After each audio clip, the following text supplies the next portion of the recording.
শ্বশুরবাড়ির সবার অমতে আমার স্বামী আমাকে বিয়ে করেছিল। আমরা ঢাকায় আলাদা থাকি।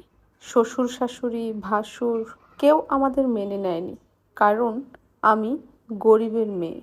তারা চায় এমন ছেলের সাথে তাদের ছেলের বিয়ে দিতে যার অনেক টাকা আছে।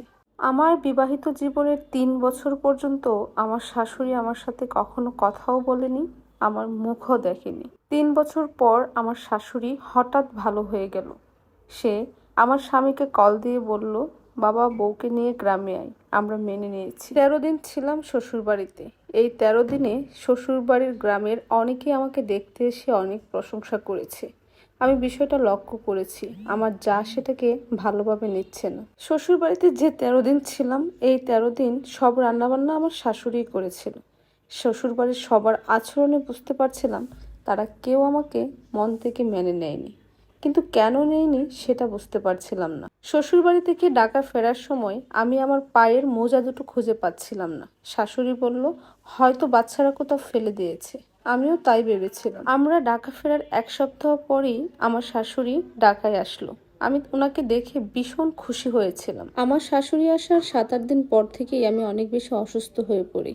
আমার হাজব্যান্ড আমাকে ডাক্তারের কাছে নিয়ে যায়, কিন্তু ডাক্তার কিছুই ধরতে পারেনি।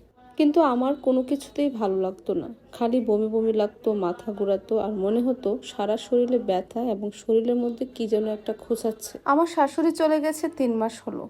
আমি এর মধ্যে কখনোই সুস্থ হইনি। দিন দিন আরো আমার অসুস্থতা বাড়ছে। হঠাৎ একদিন আমার হাজবেন্ডের হাত থেকে চায়ের কাপ পড়ে গিয়ে আমাদের বিছানার তোশকটা ভিজে গেল। আমার হাজবেন্ড সেটা রোদে নেওয়ার জন্য প্রস্তুতি নিচ্ছে। তোশকের মধ্যে কিছু একটা আমার হাজবেন্ডের হাতে ফোটে, তাই সে সেটা দেখার জন্য তোশকের ওই জায়গার সেলাই খুলতে একটা পুতুল পায়, এবং ওই পুতুলটি আমার ওই শ্বশুরবাড়িতে হারিয়ে যাওয়া মোজা দিয়ে তৈরি, এবং পুতুলের গায়ে অনেকগুলো সুই ফোটানো। আমার হাজবেন্ড সবকিছু বুঝে আমাকে ইমামের কাছে নিয়ে যায়। আমাকে কেউ কিছু করেছে সে সেটা বিশ্বাস করেছে, কিন্তু তার মা এমন কাজ করেছে সে সেটা বিশ্বাস করছে না।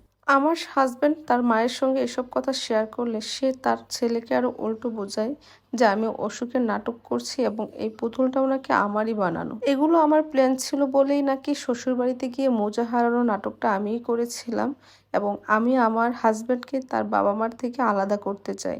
সচরাচর যা হয়, ছেলেরা সহজে তার পরিবারের কোনো কিছু বিশ্বাস করতে চায় না। আমার হাজবেন্ডের ক্ষেত্রেও কিন্তু এমনটাই হয়েছিল। আস্তে আস্তে অনেকগুলো দিন পার হয়ে গেছে, আমি কিন্তু এখনো অসুস্থই আছি। আমার এখন ফুসফুসে ক্যান্সার ধরা পড়েছে। আর আমার হাজবেন্ড কি করেছে জানেন? আমার ক্যান্সার ধরা পড়ার পর সে আবারও বিয়ে করেছে। আমরা আলাদা হয়ে গিয়েছি। আমি এখন ক্যান্সারের সঙ্গে যুদ্ধ করছি, আর আমার হাজবেন্ড নতুন সংসার করছে। এই গল্পটা কিন্তু আমার না, আমাকে ইনবক্সে একটা আপু পাঠিয়েছে। আপুর জন্য সবাই দোয়া করবেন। আপুটা এখন ক্যান্সারের সঙ্গে যুদ্ধ করছে। আসলে বাস্তবে কি হয় জানেন, এরকম ব্ল্যাক ম্যাজিক যাদের উপর করা হয় তাদের আসলে কোনো রোগ ধরা পড়ে না, কিন্তু ভিতর থেকে সেই মানুষটা অসুস্থ হতে হতে একটা সময় বড় একটা রোগ ধরা পড়ে মারা যায়। এই কথাগুলো ব্ল্যাক ম্যাজিকের শিকার হয়েছে যারা, তারাই শুধু বিশ্বাস করবে, বাকিরা কেউ বিশ্বাস করবে। সবার কাছে রিকোয়েস্ট থাকবে, এমন নিকৃষ্ট কাজ কেউ করবে না।